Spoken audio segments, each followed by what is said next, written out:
Did you know that some of the most well-known cities in America are sanctuary cities, but their policies and effectiveness can vary drastically? There are a ton of issues with these sanctuary cities, and while they may have started with good intentions, hoping to create trust between law enforcement and immigrant communities, the issue has quickly become politicized.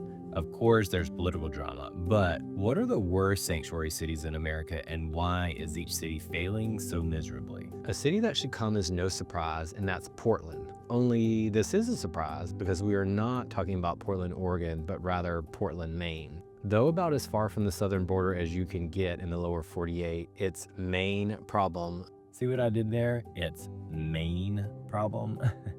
Anyways, Portland struggles with limited resources. Portland, like much of New England, is a bastion of liberalism and compassion, and Portland is no exception, as it has codified sanctuary city status.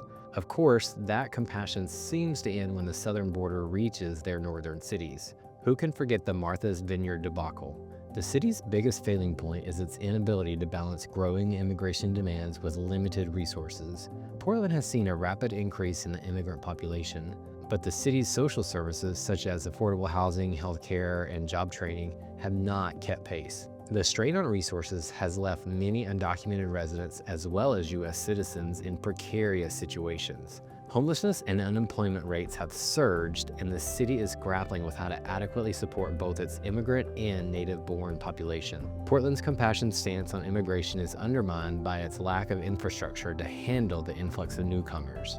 Like this video if Portland sounds like a hot mess. The city of brotherly love is not showing much love to its education system or its immigrants. Philadelphia, Pennsylvania has a sanctuary city status that is overshadowed by its public education system, which is one of the worst in the country. Immigrant families who often depend on public schools to provide education for their children face overcrowded classrooms, underfunded schools, and limited resources. Many students in these schools, including those from immigrant backgrounds, struggle to succeed in an environment that lacks basic necessities for effective education. While the city's sanctuary policies protect families from deportation, they do little to address the systemic issues in the education system that affect the opportunities available to immigrant children. The city's sanctuary status is ineffective without a functioning support system for the next generation. Abbott Elementary is a newer TV comedy show that brings some laughter to the realities of the poorly run Philly education system. You should give it a watch and let me know in the comments if you're a fan. Looking through the Rocky Mountains into the mile-high city, we have Denver, Colorado.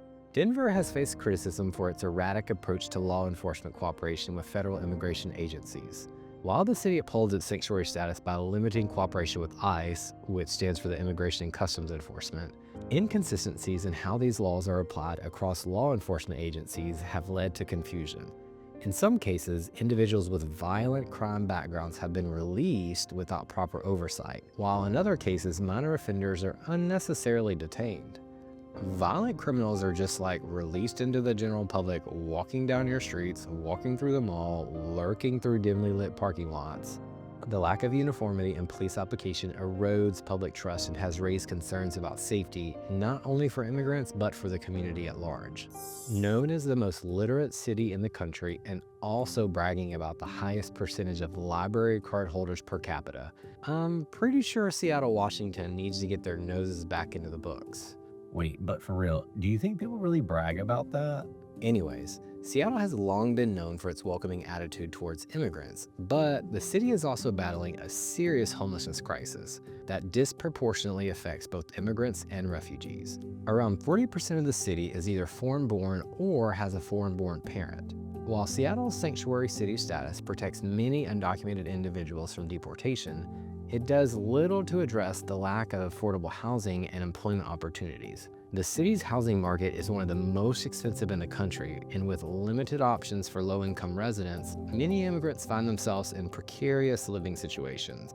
The homeless encampments around the city continue to grow, and Seattle's sanctuary policies, while protective on paper, fail to offer the economic stability necessary for its residents. It is estimated that about 10,000 people sleep outside every night in King County, which is shocking, especially considering that its climate is far from that of San Francisco and everywhere in Florida.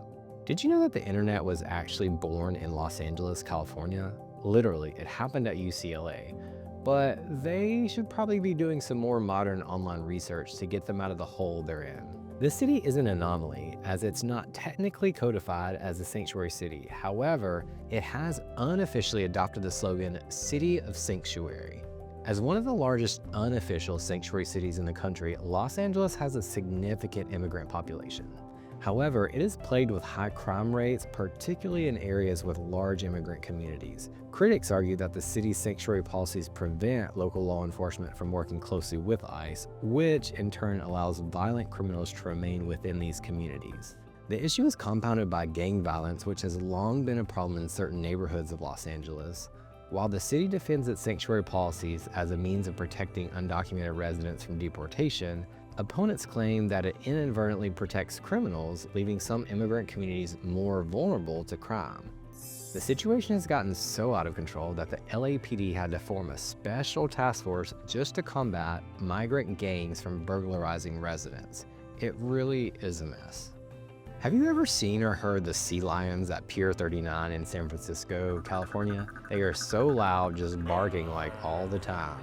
Perhaps barking for a change. San Francisco is one of the most famous sanctuary cities in the US, but it has also become one of the most unaffordable places to live. The rising cost of living has caused extreme inequality in the city, where tech giants and wealthy residents thrive while lower income groups, including many immigrants, struggle to survive. Immigrants, especially undocumented individuals, often find it difficult to access affordable housing and healthcare, and their employment options are limited to low-wage jobs. San Francisco's sanctuary policies may protect immigrants from deportation, but they do little to alleviate the growing wealth gap and economic hardship that many residents face. The city's sanctuary status seems symbolic at best, as economic challenges continue to push out its most vulnerable populations. There is only one river in America that flows backwards, and it's the Chicago River. But that's far from the only backwards thing happening in Chicago, Illinois. Chicago has long struggled with gun violence, and this issue affects both native-born citizens and immigrants alike. As a sanctuary city, Chicago has policies in place to shield undocumented immigrants from federal immigration authorities. However, this policy has been criticized for limiting law enforcement's ability to address serious crime committed by undocumented individuals. While the city maintains that sanctuary policies help build trust with immigrant communities, critics argue that these policies have contributed to Chicago's already out-of-control gun violence epidemic, leaving both immigrants and citizens unsafe. One of the most notable issues are actually crimes that never happened. That's right, forget fake news, this is a wave of fake crimes in the Windy City. Earlier this year, Chicago authorities found a ring of robberies for hire, where undocumented migrants paid people to fake rob them in order to get better immigration status. Listen, I don't want anyone to real rob me or fake rob me. Ain't nobody got time for that. But while it may sound crazy and likely make you chuckle at the insanity of it, the reality is that it exposes the desperation that some people feel, and that truly is sad. The birthplace to American railroading, Baltimore, Maryland, is all aboard on the struggle bus, or struggle train rather. Baltimore's struggle with police corruption and the lack of accountability have made it a failing sanctuary city. Although Baltimore has declared itself a sanctuary city, the lack of trust in its law enforcement, particularly following scandals such as the Gun Trace Task Force, undermines the sanctuary status. The Gun Trace scandal is just one of too many to count. Immigrant communities are therefore reluctant to come forward when they witness or are victims of crimes, as they fear both deportation and mistreatment at the hands of corrupt officers. This lack of accountability creates a vacuum of safety for immigrants and perpetuates the climate of fear rather than protection. As a result, Baltimore's sanctuary status is more of a label than a reality for many of its residents. The city creating hostile architecture and anti-homeless streets, New York City, New York has long been a destination for immigrants seeking a better life, and its sanctuary status is a critical component of that identity. But even Democratic Mayor Eric Adams has had to call for a change in the city's sanctuary status once migrants started showing up in record numbers. The city's social services, including healthcare, housing, and legal assistance, are severely overburdened. With millions of residents and a constant influx of new immigrants, the city's resources are stretched thin. This leads to long wait times for services, insufficient support for vulnerable populations, and a general sense that the city cannot keep up with demand. For many immigrants, navigating the city's labyrinth-like social service system is a challenge. And while they may be protected from deportation, they are left struggling with access to basic resources they need to survive. New York's sanctuary policies cannot function effectively when its social services are on the brink of collapse. Let's look down south to the only major U.S. city founded by a woman. Miami, Florida is a city whose sanctuary status is being severely tested by environmental challenges.